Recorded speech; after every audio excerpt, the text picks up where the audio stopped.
हरे कृष्णा, राधे राधे। वृंदा देवी दासी के चैनल में आप सबका स्वागत है। आज हम ठाकुर जी का एक बहुत ही सुंदर सा और प्यारा सा लीला लेकर आ गए हैं। आशा है हर रोज की तरह आज का ये लीला भी आप सबको बहुत अच्छा लगेगा। लेकिन लीला सुनने से पहले हमारे चैनल को सब्सक्राइब कर दीजिए, बेल आइकन को भी प्रेस कर दीजिए हर रोज ठाकुर जी का ऐसा ही प्यारा प्यारा लीला कथा सुनने के लिए। आज हम आप सबके सामने दो बहनों की एक सुंदर सा लीला कथा लेकर आ गए हैं। गांव में अपने माँ बाबा के साथ रहने वाली दो बहनें, जो कि सदा ही वृंदावन बिहारी जी के बड़े ही भक्त थे। बचपन से ही मन में एक ही इच्छा, कब वृंदावन जाएंगे और बिहारी जी को दर्शन करेंगे। लेकिन उन्हें कभी वृंदावन जाने का मौका ही नहीं मिला। सीमा और रमा सदा ही ठाकुर जी का सेवा करती थी। उनके घर में लड्डू गोपाल जी का कोई विग्रह तो नहीं था, लेकिन उनके घर में बिहारी जी का एक सुंदर सा चित्रपट था। मतलब बिहारी जी का एक प्यारा सा तस्वीर। उसी तस्वीर में वो हमेशा सेवा करती थी और बिहारी जी से हमेशा प्रार्थना करती थी कि बिहारी जी जल्दी से हमें अपने पास बुला लो, ताकि हम आपको दर्शन कर पाए और आपके दर्शन से हमारा जीवन भी धन्य हो पाए। लेकिन दिन जाता गया और सीमा रमा दोनों ही बड़े हो गए। समय के साथ साथ दोनों बड़े होते गए और उनके मन में इच्छा भी प्रबल होता गया। हमेशा वो सोचते, हम इतने बड़े हो गए लेकिन आज भी बिहारी जी का दर्शन ना कर पाए। और बिहारी जी को दर्शन करने के लिए दोनों बहन ने मन ही मन ये ठान लिया कि अगर हम शादी करेंगे तो वृंदावन में ही करेंगे, नहीं तो हम शादी नहीं करेंगे। दोनों बिटिया के मन के बातों को जानते ही उनके बाबा ने ठीक किया, ठीक है लाडो, तुम दोनों का शादी हम वृंदावन में ही करेंगे। तुम दोनों ने कभी भी मुझसे कुछ भी नहीं मांगा, बस इतना ही चाहते हो कि तुम्हारा शादी वृंदावन में हो जाए, तो ठीक है, तुम दोनों की शादी हम वृंदावन में ही कराएंगे। यही कहकर उनके बाबा वृंदावन में रिश्ता देखने लगे। रमा के लिए उन्हें वृंदावन में एक बहुत ही अच्छा सा रिश्ता मिल गया, तो उन्होंने धूमधाम से रमा की शादी करा दी। और रमा का शादी कंप्लीट होते ही वो फिर से सीमा के लिए रिश्ता ढूंढने लगे वृंदावन में। लेकिन रमा के तरह सीमा के भाग्य ने उसका साथ नहीं दिया और वृंदावन में उन्हें सीमा के लिए कोई भी अच्छा रिश्ता नहीं मिला। सीमा ने भी मन ही मन ठान लिया था कि वृंदावन के बिना मैं कहीं भी शादी नहीं करूंगी। लेकिन अपने माँ बाबा के बातों को रखते हुए उसे अपने बाबा के बातों के अनुसार राजस्थान में शादी करना पड़ा। दोनों बहन एक दूसरे से बिछड़ गए और दोनों का सपना भी अधूरा रह गया। वो हमेशा सोचते थे, हम दोनों एक साथ जाकर बिहारी जी को दर्शन करेंगे, लेकिन ऐसा सपना सीमा का पूरा नहीं हुआ। रमा तो हमेशा ही बिहारी जी को दर्शन करने जाया करती थी और जब भी वो बिहारी जी को दर्शन करती तब भी वो सीमा से हर रोज़ फ़ोन पे बात करती और बिहारी जी के बारे में सब कुछ उसे बताती। रमा के मुख से बिहारी जी के बातों को सुनकर सीमा के मन में और भी आग्रह बढ़ने लगता और वो सदा सोचती, मैं कब अपने बहन के घर जाऊंगी और वहाँ से बिहारी जी को दर्शन करूंगी। रमा और सीमा दोनों का ससुराल ही बहुत अच्छा था, लेकिन सीमा का शादी राजस्थान में हुआ था, जिस कारण से उसके घर में पानी की कमी थी और इस पानी की कमी को दूर करने के लिए सीमा को बहुत दूर दूर से जल भर के घर पर लाना पड़ता था और ये काम उसके लिए बहुत ज़्यादा ही कठिन था, क्योंकि दोनों ही बचपन से बहुत लाड दुलार से बड़े हुए थे, जिस कारण से दूर से जल लेकर आना उसके लिए असंभव सा हो रहा था। लेकिन फिर भी ससुराल के लोगों के बातों को ना टालते हुए वो हमेशा ही जल भरकर लेकर आती थी। ऐसे ही दिन जाता गया और एक दिन सीमा ने अपने पति से एक आग्रह किया।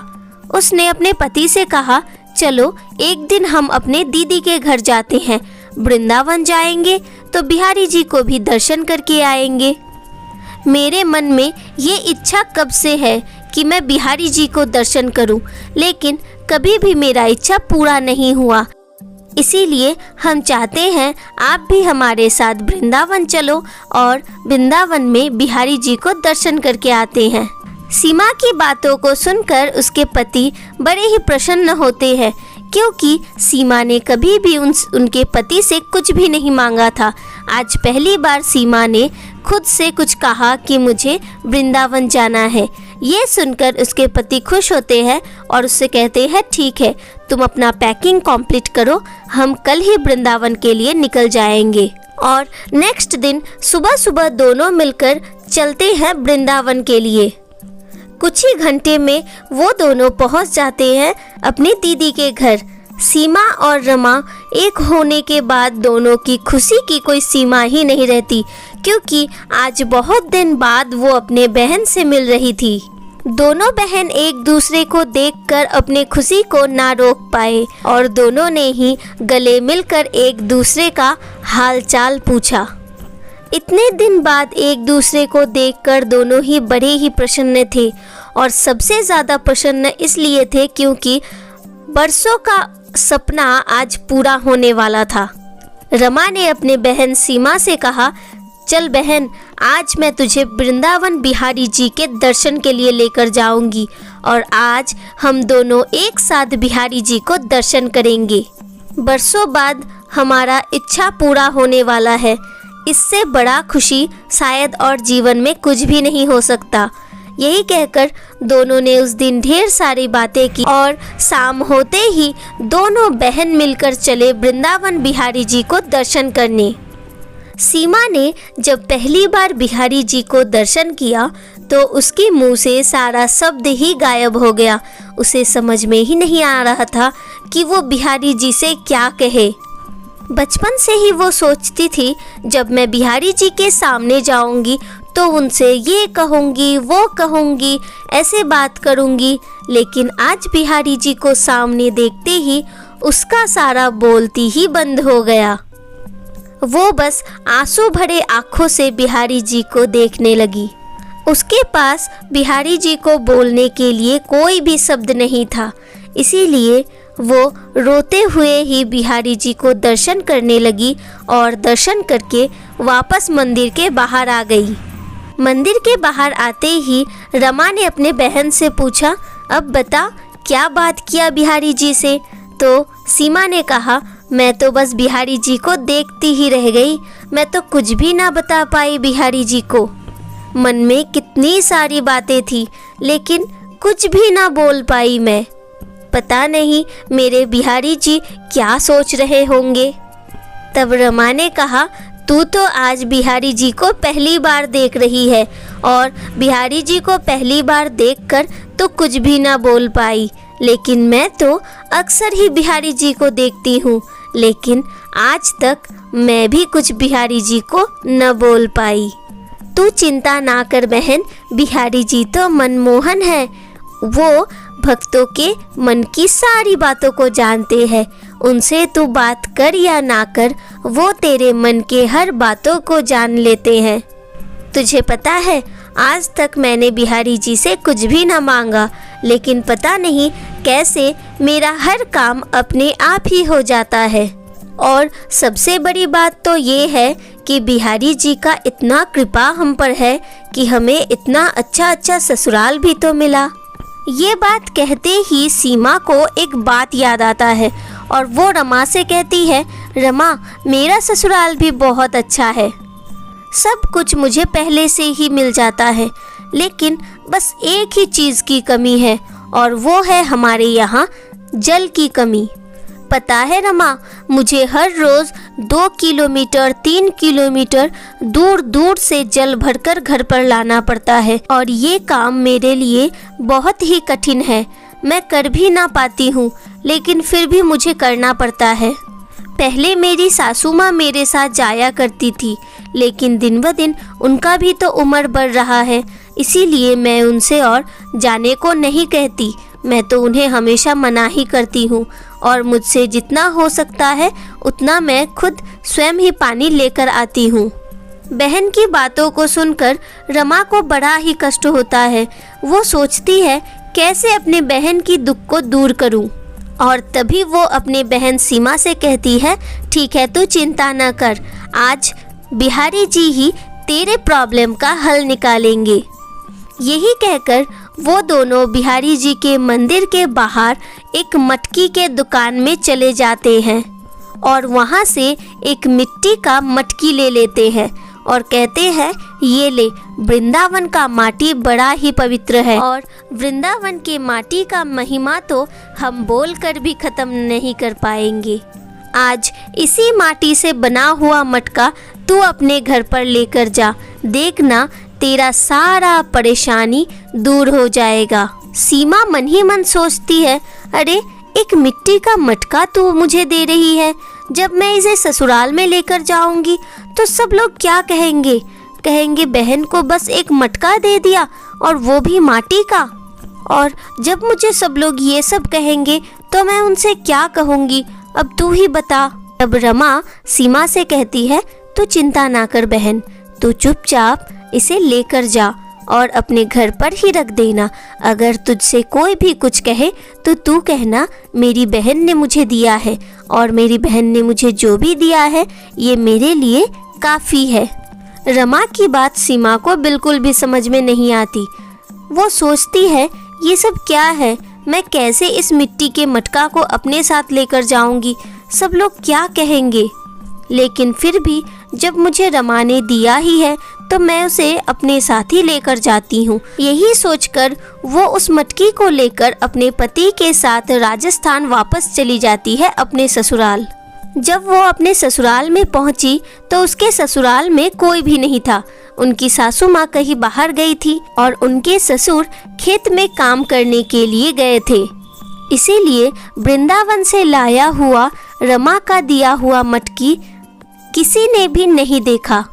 दूसरी तरफ रमा ने बिहारी जी से कहा, बिहारी जी आज तक तुमसे कुछ भी नहीं मांगा है, आज भी नहीं मांगूंगी, लेकिन बस अपने माटी का लाज रखना। यही कहकर उसने बिहारी जी को प्रणाम किया। और उसी दिन सीमा के जीवन में घटित हुआ एक अद्भुत घटना। सीमा ने सोचा ये बड़ी सी मटकी लाते लाते मैं बहुत ज़्यादा ही थक जाती हूँ, इससे एक काम करती हूँ, रमा का दिया हुआ जो मटकी है उसी मटकी को आज अपने साथ लेकर जाती हूँ और उसी में मैं जल भरकर लेकर आऊँगी। यही सोचकर उसने अपने हाथों में एक मटकी लिया और रमा का दिया हुआ मटकी उसने अपने माथे पर लिया। जब वो जल भरकर घर वापस आई तो उसने एक चीज़ नोटिस किया। उसने देखा हर रोज़ मैं कितना ज़्यादा थक जाती हूँ जल भर कर लाने में, आज मुझे थकान भी नहीं हुआ और कितनी आसानी से मैं घर भी पहुँच गई।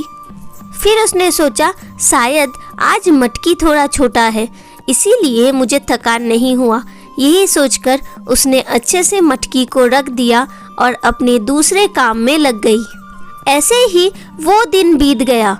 अब दूसरे दिन उसने सोचा आज भी मैं छोटा वाला मटकी लेकर ही जाती हूँ, इससे थकान कम होता है। यही सोचकर उसने जैसे ही वृंदावन वाला मटकी उठाया तो उसने देखा मटकी में जल पूरा भरा हुआ था और इस विषय को देखकर वो बिल्कुल हैरान हो गई। वो सोचने लगी बड़े बड़े मटकी में जब मैं पानी लेकर आती थी, जल लेकर आती थी, तब तो बहुत जल्दी ही जल खत्म हो जाता था और आज भी ये मटकी कैसे भरा है? मैंने तो पूरा दिन कल इसी मटकी के जल से काम किया है, ये मटकी अभी तक खाली कैसे नहीं हुआ?